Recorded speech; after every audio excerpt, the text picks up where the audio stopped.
안녕하세요. 후수파파입니다. 오늘 살펴볼 주제입니다.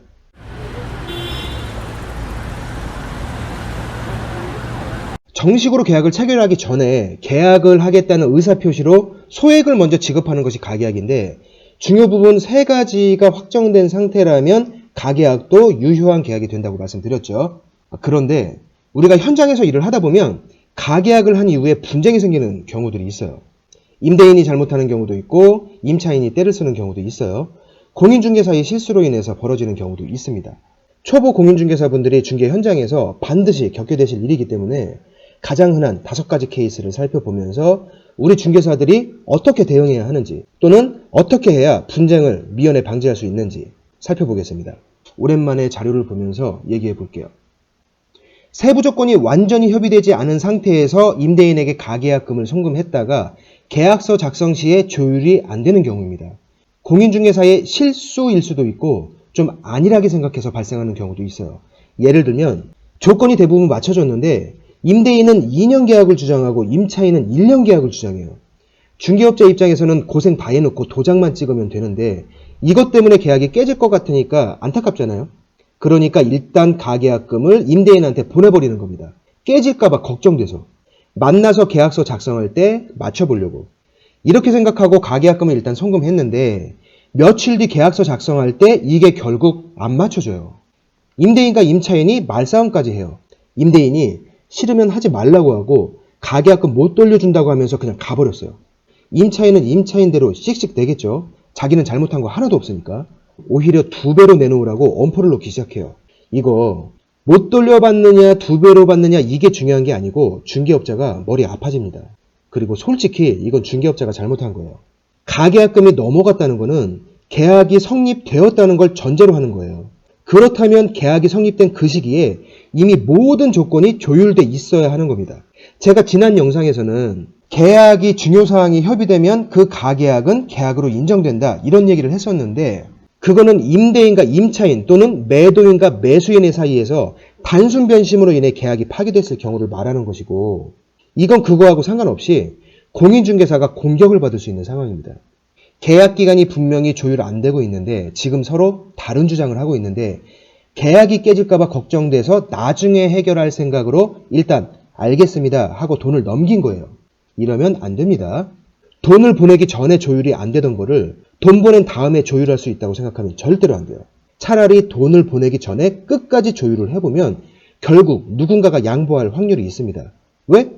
어쨌든 둘 다 지금 계약을 하고 싶어하는 사람들이에요.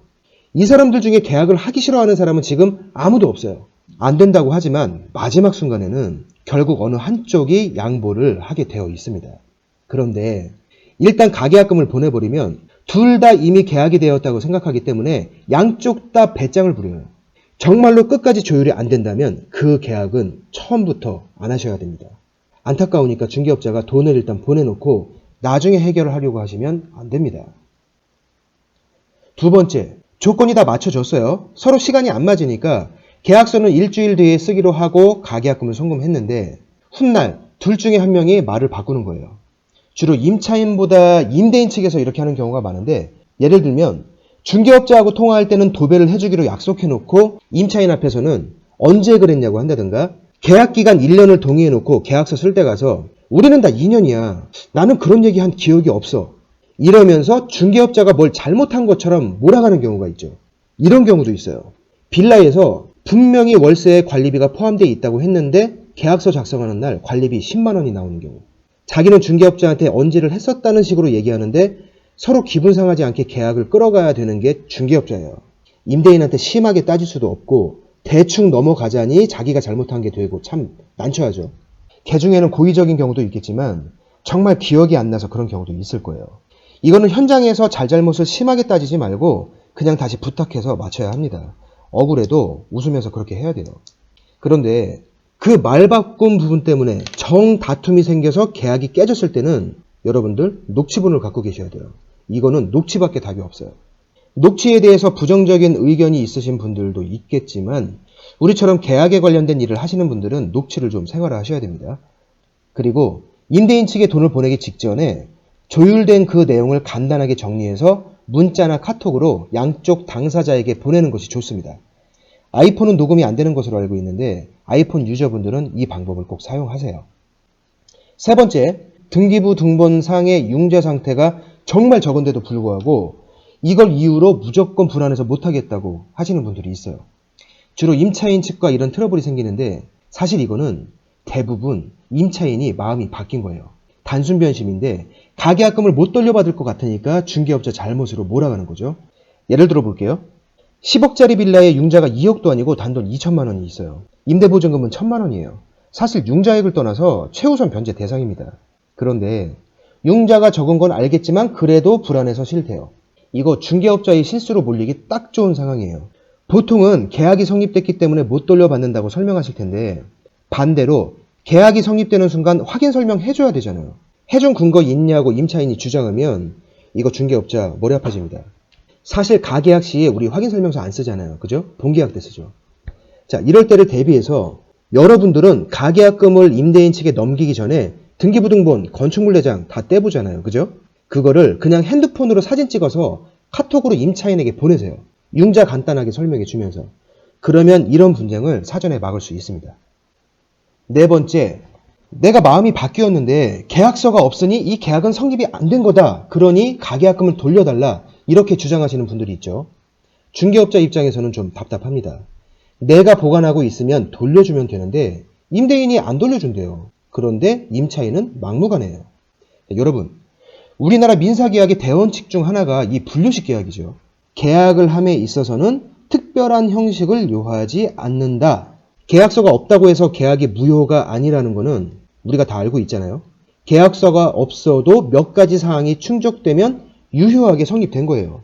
그러면 사람 사는 세상에서 다 약속대로 믿고 지키면 되지 굳이 계약서를 왜 작성하느냐? 계약서는 훗날 당사자 중에 하나가 말이 달라졌을 때를 대비한 증거 서면입니다. 계약서의 존재 이유는 계약의 필요 조건이기 때문이 아니라 훗날 증거 자료로 사용하기 위해서예요. 사람이란 거는 시간이 지나면 고의로 말을 바꾸는 경우도 있고 또 기억이 왜곡되거나 기억이 없어지는 경우도 있어요.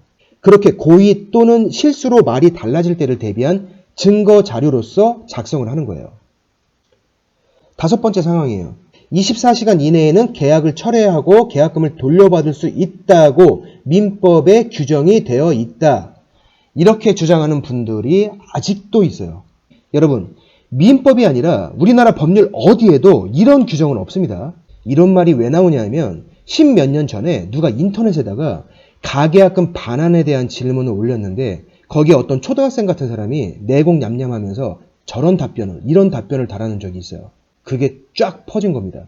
그런데 아직도 이거를 믿고 있는 사람들이 있어요. 어디에도 그런 법조항은 없으니까 여러분들은 이렇게 난처하게 하는 사람이 있을 경우에 민법의 그 조항을 찾아서 몇 조 몇 항인지 저한테 알려주시면 그걸 근거로 임대인을 설득해서 돌려받아 보겠습니다.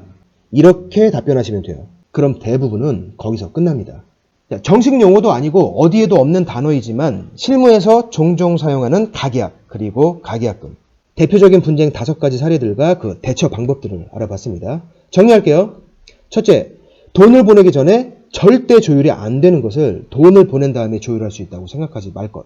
둘째, 중요 내용에 대한 통화를 할 때는 녹음을 생활화하고 가계약금을 보내기 전에 조율 내용을 간단히 정리해서 문자나 카톡으로 발송할 것.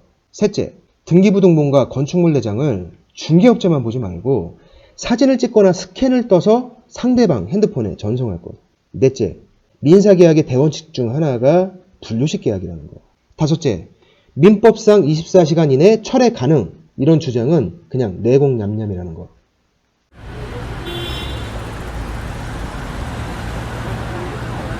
그러면 협의가 완전히 끝난 상태에서 그냥 계약금을 들고 계약서를 작성하면 서로 깔끔한데 굳이 이 가계약금을 왜 받느냐? 우리가 가계약금을 받는 건 이유가 있어요. 특정한 경우에 이 가계약금을 잘 활용하면 계약을 진행하거나 상대방의 의중을 파악하는데 상당히 유용하게 써먹을 수 있습니다. 이 가계약금을 실무에서 어떻게 활용하는지 다음 시간에 이 부분을 살펴보겠습니다. 다음 영상에서 뵙겠습니다. 고맙습니다.